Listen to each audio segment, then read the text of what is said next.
Hello दोस्तों, स्वागत है आप लोग का। तो हमें क्या पढ़ना है अभी? द्वैध शासन। ठीक है, कि डायरकी होती क्या है? DIARCHY dyarchy. डायरकी को ही हम बोलते हैं द्वैध शासन। ठीक है, आप पे बहुत सुनेंगे क्लाइव ने द्वैध शासन लगाया, क्लाइव ने द्वैध शासन लगाया, क्लाइव ने द्वैध शासन लगाया, 1765 से द्वैध शासन लगाया। तो ये इलाहाबाद की संधि से हुआ था 1765। बहुत छोटा सा लिख रहा हूँ, शायद ना दिख रहा हो। 1765 से मैंने आपको कॉन्सेप्ट समझाया था। क्या? मुगल्स थे यहाँ पे, ठीक है। मुगल्स के नीचे मान लेते कई स्टेट्स थे, मान लेते हैं ऐसे, मान लो अवध था, बंगाल था, ऐसे ही और सारे थे। ठीक है, बंगाल में भी लोग क्या करते थे, दो पद रखा था इन्होंने, इक्विवेलेंट लगभग थे। एक क्या था? सूबेदार। दूसरा क्या था? दीवान, बेसिकली बोलते थे उसको ना। ये क्या करता था? प्रशासन देखता था, है ना, और ये कर की व्यवस्था देखता था। दोनों अलग अलग होते थे, लेकिन जो सूबेदार होता था वो मुगल से ही संबंधित रहता था, राइट, मुगल परिवार का होता था। तो ये बंगाल में न रह के कहाँ रहता था? ये दिल्ली में ही रहता था, यहीं पे रहता था, जाता ही नहीं था। तो इनडायरेक्ट में सब देखने कौन लगा? दीवान देखने लगा। दीवान कर का भी देखने लगा और सूबेदार का भी देखने लगा। ठीक है, दोनों काम देखने लगा। और मुर्शिद कुली खां मैंने बताया था कि पहले ऐसे पर्सन बनते हैं जो नवाब अपने आप घोषित करते थे, सूबेदार और दीवान दोनों का काम करते करते। ठीक है, तो इनडायरेक्ट वे में कहें तो जो नवाब हुआ आगे चल के मुर्शिद कुली खां के बाद, उसके पास कौन कौन से अधिकार आ गए? दोनों अधिकार आ गए। एक तो सूबेदार वाला आ गया प्लस दीवान वाला अधिकार, तो दोनों अधिकार आ गए उसी के पास ना। ठीक है, ये पहले चलता था स्ट्रक्चर। जब मुर्शिद कुली खां आते हैं तो वो क्या करते हैं? मुर्शिद कुली खां दोस्तों ये नवाब बनते हैं। नवाब के अंदर ही दोनों चीज़ें आ जाती है, सूबेदारी भी आ जाती है, दीवानी भी आती है। मतलब प्रशासन भी यही देखेंगे और कर की उगाही, पैसे, जैसे किसानों पे टैक्स लगता था उस समय, कर लगता था, चुंगी लगता था, तो वो भी इन्हीं के अंतर आ गया। ठीक है, ये चल रहा था अभी तक। कब तक चल रहा था? 1765 तक।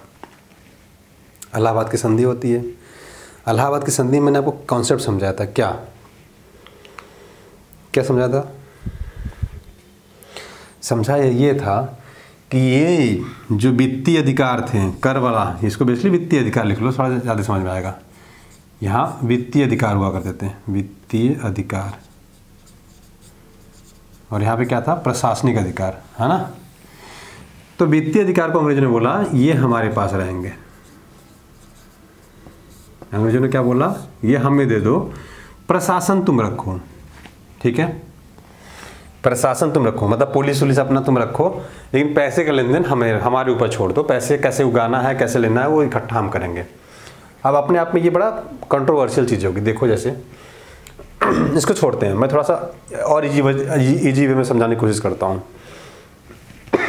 किसी पॉलिटिकल पार्टी से नहीं लेना है, बस समझाने के लिए मैं कॉन्सेप्ट समझा रहा हूँ। ठीक है, तो कोई ये नहीं कहेगा मैंने कुछ किसी की बेइज्जती की। मान लेते हैं भारतीय जनता पार्टी, बीजेपी की सरकार है। तो बीजेपी की सरकार क्या करती है? प्रशासन भी करती है, मतलब सूबेदारी वाला काम, मतलब रूल्स वगैरह सब बनाती भी है, प्लस फंड्स कहाँ कहाँ देने, पैसे या कर कितने लगाने हैं, कितने देने हैं, सब काम करती है ना। रूल्स रेगुलेशन में दोनों काम कर रही है। कल को ऐसा हो जाए, कल को आए, मान लेते हैं कांग्रेस की एग्जाम्पल है, तो थोड़ा समझने के लिए कह रहे हैं, किसी पॉलिटिकल पार्टी से रिलेट नहीं करिएगा। ठीक है, आप यूपीएससी के बच्चे तो समझेंगे इस बात को। मान लेते हैं कांग्रेस आती है, कांग्रेस कहती है कि भैया कर वाला काम हमें दे दो। ठीक है, कर वाला काम क्या करेंगे?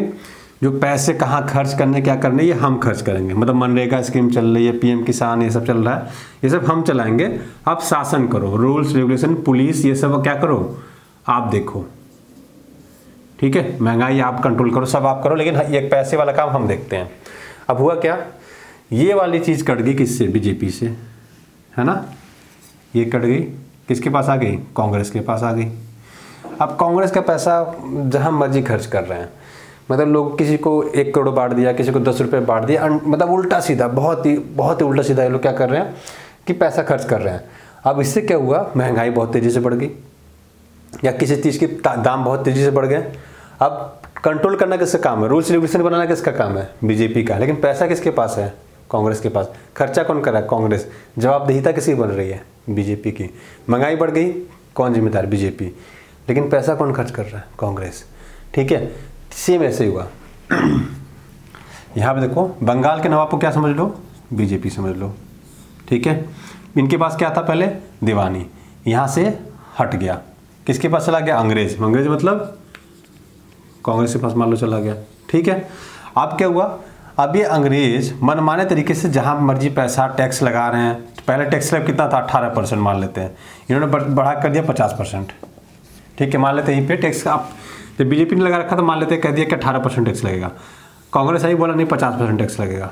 ठीक है, अब जनता परेशान होगी, उपद्रव करेगी, रोकेगा कौन? बीजेपी। क्यों? पुलिस रूल्स रेगुलेशन किसके पास है? बीजेपी के पास। लोगों को खुन्नस किसके खिलाफ बढ़ेगा? इनके खिलाफ। क्यों? क्योंकि प्रशासन तो ये चला रहे हैं, लेकिन पैसे का मैनेजमेंट कौन कर रहा है? ये कर रहे हैं। तो आप यहाँ पे देखिए, सेम ही यहाँ पे हुआ। नवाब के पास दोनों शक्तियाँ थी, यहाँ से छीन के कहाँ चला गया? अंग्रेजों के पास।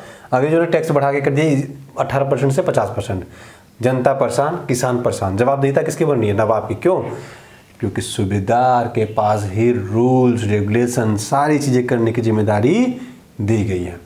ठीक है, तो यहाँ से भाई साहब क्या कर रहे हैं? अपना खुद का मैनेजमेंट करने की कोशिश कर रहे हैं, लेकिन मैनेजमेंट होगा नहीं। क्यों? क्योंकि इनके पास तो पैसे ही नहीं है। जब पैसे ही नहीं तो मैनेज कहाँ से करेंगे?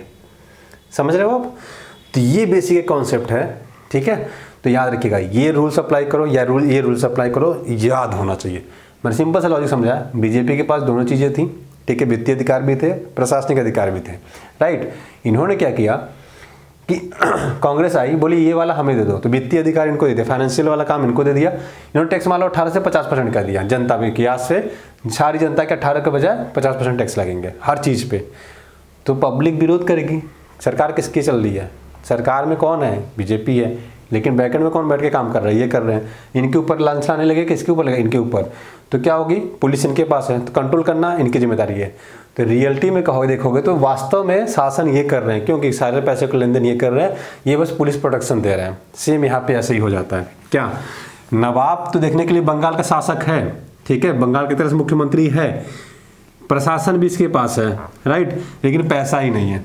जब किसी चीज़ को चलाने के लिए आपके पास पैसा नहीं है, को चला पाओगे? कितना भी रूल्स रेगुलेशन चला लो, नहीं।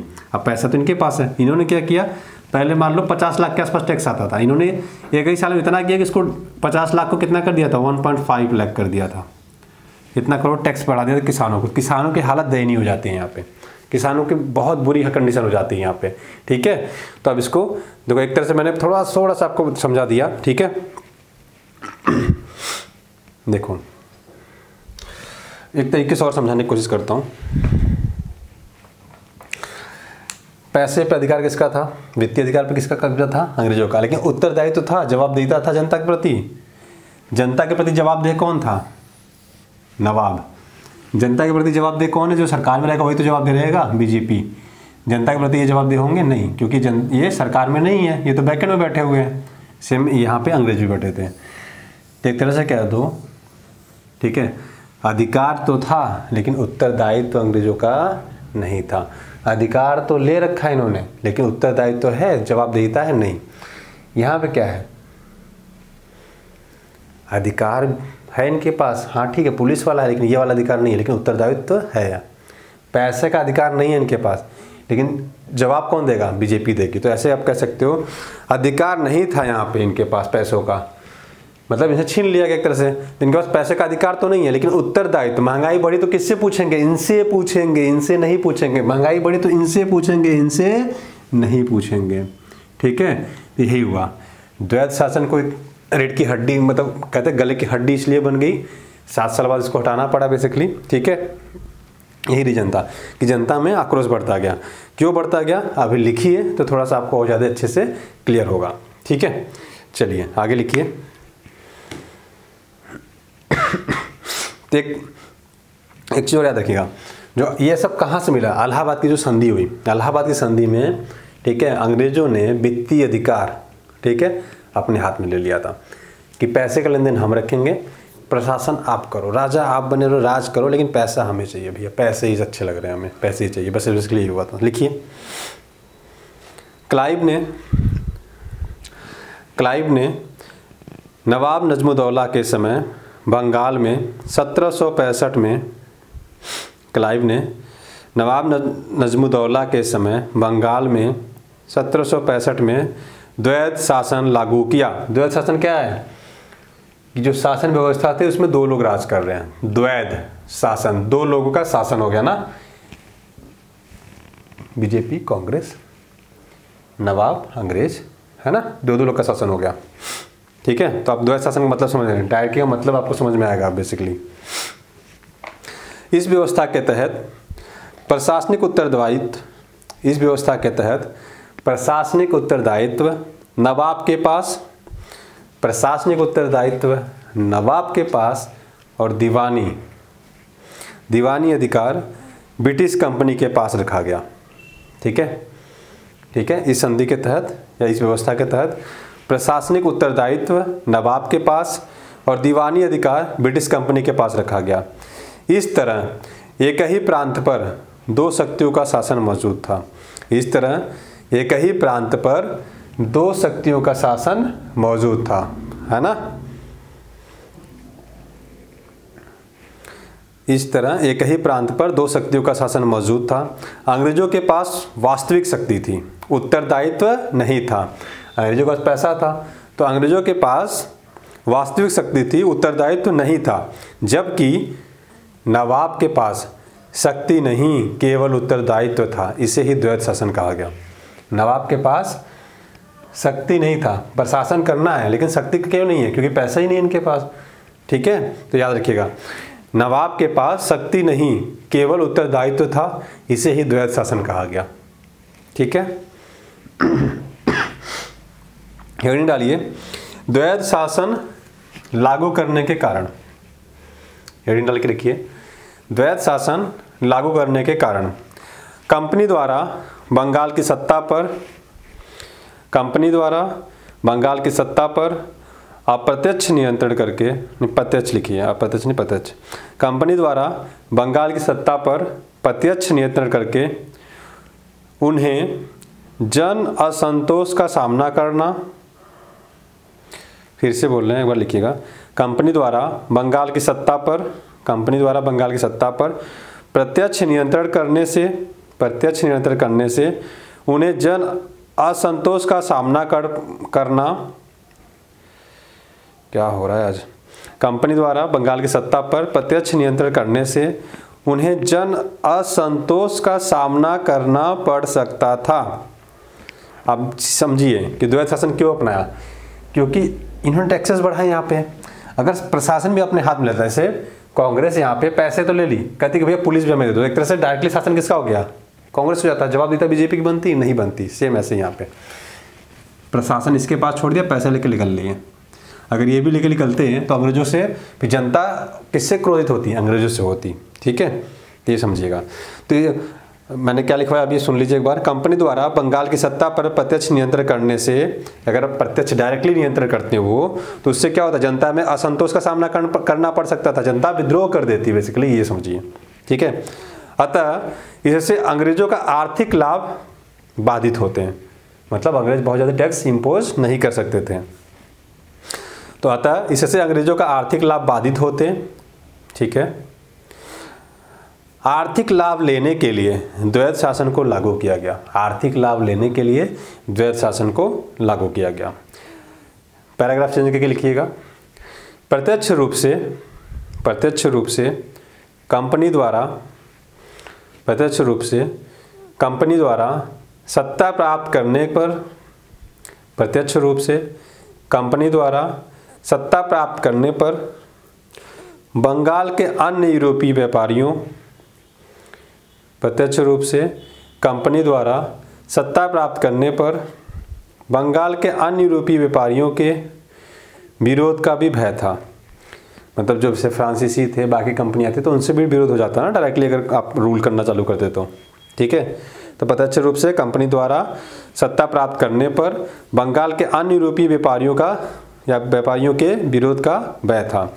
वस्तुतः उन्हें कर देने के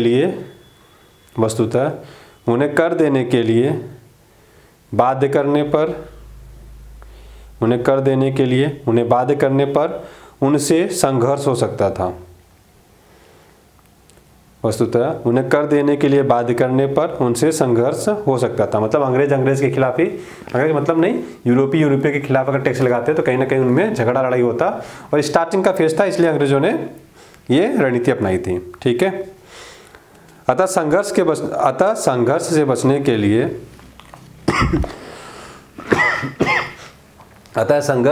के लिए द्वैध शासन लागू किया गया। कंपनी यदि बंगाल की सत्ता प्रत्यक्ष रूप से अपने हाथ में ले लेती, कंपनी यदि बंगाल की सत्ता प्रत्यक्ष रूप से अपने हाथ में ले लेती, तो ब्रिटिश संसद कंपनी मामलों में हस्तक्षेप करते हुए उस पर नियंत्रण बढ़ा सकती थी। ठीक है। इस नियंत्रण से बचने के लिए द्वैध शासन लागू किया गया। लागू किया गया। पैराग्राफ चेंज करके लिखिए। प्रशासनिक कठिनाइयों से बचने के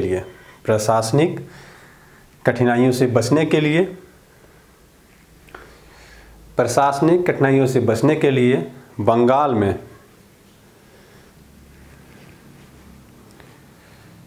कंपनी द्वारा द्वैध शासन लागू किया गया, क्योंकि प्रशासन करना मुश्किल हो जाता ना। ठीक है। तो याद रखेंगे, प्रशासनिक कठिनाइयों से बचने के लिए बंगाल में कंपनी द्वारा द्वैध शासन लागू किया गया। अब देखते हैं कि सॉरी तो गला ठीक नहीं आज। द्वैध शासन इम्पोज हुआ। ठीक है। द्वैध शासन का उसके बाद परिणाम क्या हुआ, रिजल्ट क्या आया, तो आप हेडिंग लगा के लिखिए द्वैध शासन का परिणाम।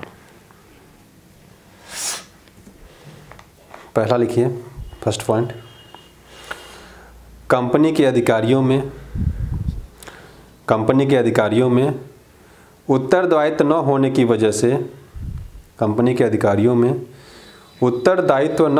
वजह से कानून व्यवस्था कमज़ोर हुई, जिससे बंगाल में अव्यवस्था फैली। कंपनी के अधिकारियों में उत्तरदायित्व न होने से कानून व्यवस्था कमज़ोर हुई। ठीक है। कानून व्यवस्था कमज़ोर हुई, जिससे बंगाल में अव्यवस्था फैली। पहले लिख लीजिए, उसके बाद समझाते हैं सारी चीज़ें ना। ठीक है। पैराग्राफ चेंज करके लिखिए। कंपनी द्वारा मनमाने तरीके से राजस्व का निर्धारण किया गया।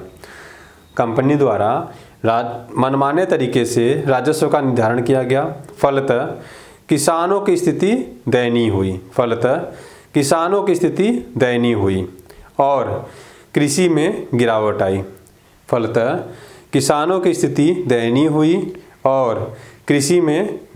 आई। द्वैध शासन से पूर्व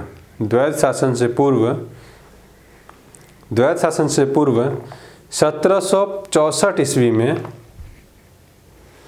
भू राजस्व राशि 80 लाख रुपए थी। मतलब जो टैक्स वगैरह किसानों से वसूला जाता था लगभग 80 लाख के आसपास वसूला जाता था 1764। ठीक है। कब? बक्सर के युद्ध के पहले तक। ठीक है।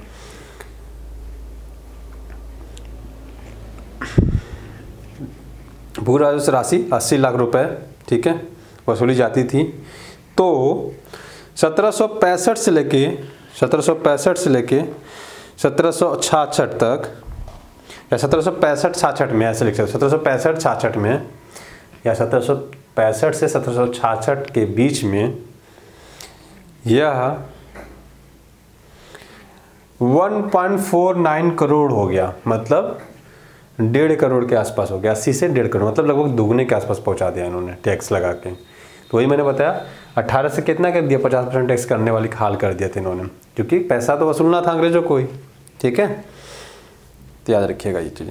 80 लाख रुपए तो 1765 में या 1766 में यह 1.49 करोड़ हो गई। आप 1765 लिख लीजिए, थोड़ा ज़्यादा लगा। ठीक है। मैं 1765-66 की ओर करवा रहा हूँ, क्योंकि अगस्त के आसपास क्या हुआ था, संधि हुई थी। ठीक है, अगस्त सितंबर से चालू किया और 66 तक चला, तो 1 साल पूरा टाइम पीरियड लगो तो 65-66 दोनों आ जाता है। इस तरह कर बोझ बढ़ा किसानों में, ठीक है, इस तरह कर बोझ बढ़ा, किसानों के शोषण में वृद्धि हुई। इस तरह कर बोझ बढ़ा, किसानों के शोषण में वृद्धि हुई और उनकी क्रय शक्ति में कमी आई, और उनकी क्रय शक्ति में कमी आई। फलतः अकाल की स्थिति पैदा हुई, फलतः अकाल की स्थिति पैदा हुई। कंपनी के कर्मचारी निजी व्यापार पर अत्यधिक बल देने लगे। कंपनी के कर्मचारी निजी व्यापार पर अत्यधिक बल देने लगे, अत्यधिक बल देने लगे। अतः भ्रष्टाचार बढ़ा और कंपनी के व्यापार पर प्रतिकूल प्रभाव पड़ा। ठीक है, कंपनी के कर्मचारी निजी व्यापार पर अत्यधिक बल देने लगे, अतः भ्रष्टाचार बढ़ा और कंपनी के व्यापार पर प्रतिकूल प्रभाव पड़ा। जैसे मान लेते हैं टैक्स देने के लिए, मान लेते हैं किसानों का टैक्स बढ़ा दिया गया, ठीक है। अब बेसिकली गए कि कोई अंग्रेज गया कि यार मेरे को यहाँ से इतना पैसा लेना है, मान लेते किसी किसान से 10,000 रुपये लेने थे, ठीक है। तो वो गया, किसान को बोला तुम 10,000 के बजाय मुझे 8,000 दे दो और मैं दिखा दूंगा कि तुम्हारे खेत में कुछ हुआ ही नहीं था इस साल पैदा, ठीक है, और तुम्हारा 2,000 बच जाएगा। तो बोला ठीक है, उसने दिखा दिया। जब दोबारा कोई जांच में आएगा तो तुम कह देना मेरे खेत में कुछ हुआ ही नहीं था। तो ऐसे बहुत ज़्यादा भ्रष्टाचार हुआ इसमें, ठीक है। आगे लिखिए पैराग्राफ चेंज करके। अंततः 1772 में 1772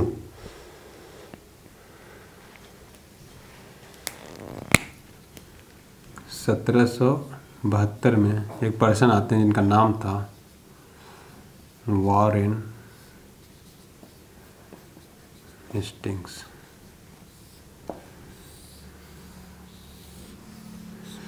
वॉरेन हेस्टिंग आते हैं, ठीक है, वॉरेन हेस्टिंग आते हैं और द्वैध शासन को समाप्त करते हैं। कहते हैं ये वाला सिस्टम बहुत गंदा है, इसको हटाते हैं, बहुत ख़राब है, ठीक है। तो अंततः 1772 ईस्वी में वॉरेन हेस्टिंग ने द्वैध शासन की समाप्ति कर बंगाल में ब्रिटिश सत्ता की स्थापना की।